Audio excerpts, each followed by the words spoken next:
அனைவருக்கும் வணக்கங்க. வேக வைத்த முட்டை வச்சு நம்ம ஒரு பொரியல் மாதிரி பண்ண போகிறோம். வேக வச்ச முட்டை 10, ஒரு குடமிளகா, 15 பல் பூண்டு, 4 பச்சை மிளகாய், ஒரு துண்டு இஞ்சி, 4 வெங்காயம், 1 டீஸ்பூன் தனியாத்தூள், 1 டீஸ்பூன் மிளகாத்தூள், 1/4 டீஸ்பூன் மஞ்சள், 1/2 டீஸ்பூன் மிளகுத்தூள், 1/2 டீஸ்பூன்னு கரம் மசாலா தூளுங்க. பார்க்கலாமா? தக்காளி 2ங்க. தக்காளி மறந்துட்டேன் பாருங்க. இஞ்சி இடித்து வச்சுக்கலாம், பூண்டு தனியாக இடித்து வச்சுக்கலாம். தேவையான அளவு எண்ணெய் ஊற்றிக்கலாங்க.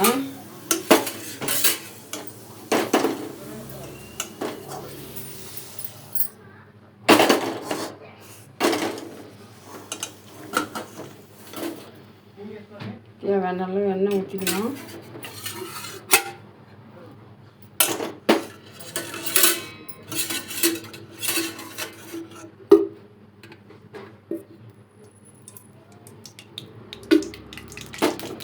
ஒரு குழி கண்டி அளவு எண்ணெய் ஊற்றிக்கலாங்க.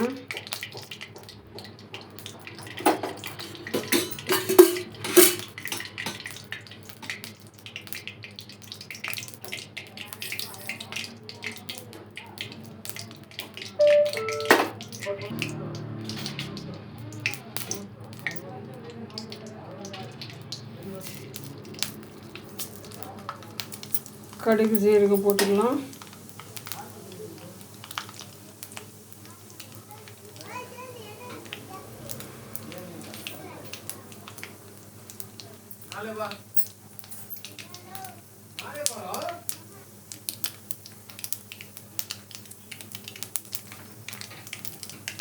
இடித்து வச்சு இஞ்சி போட்டுக்கலாங்க.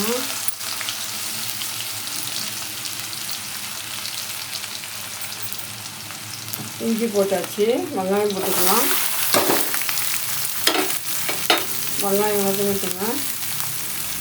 வெங்காயம் வதங்கிறதுக்கு லைட்டாக உப்பு போட்டுக்கலாம். 1/4 பாகம் குக்காச்சுங்க. பூண்டு பச்சை மிளகாய் போட்டுக்கலாம். பாருங்கள், 75% குக்காச்சு. தேவையான மசாலா பொடி போட்டுக்கலாங்க. எடுத்து வச்சுருந்தோம் இல்லையா, அளவு பிரகாரம் இந்த மசாலா பொடி போட்டுக்கலாம். பிறகு தக்காளி,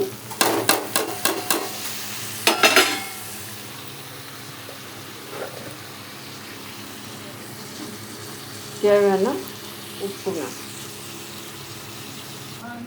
2 தண்ணி ஊற்றிக்கலாங்க. லைட்டாக தண்ணி ஊற்றிக்கலாம். பாருங்க, குடமிளகா போட்டுக்கலாம். அப்புறம்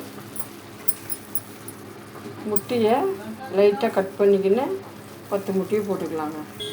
பாருங்கள், முட்டை போட்டு 5 மினிட்ஸ் ஆச்சு. கொத்தமல்லி கருவேப்பிலை போட்டுக்கலாம்.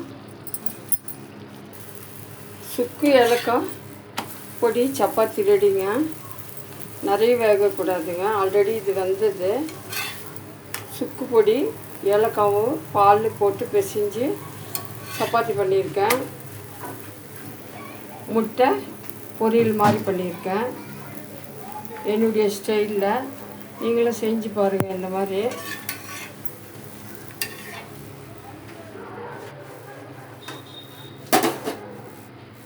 மாமா எப்படி இது சாப்பிட்டு பாரு. நல்லா இருக்கா? 2 சாப்பிட்றியா?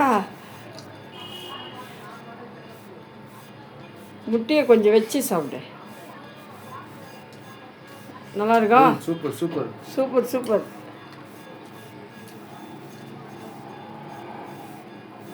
ரொம்ப நல்லா இருக்கு. ரொம்ப நல்லா இருக்குதா? தேங்க்ஸ். சாப்பிடு. பாய்ங்க. நீங்களும் செஞ்சு பாருங்கள் இந்த மாதிரி.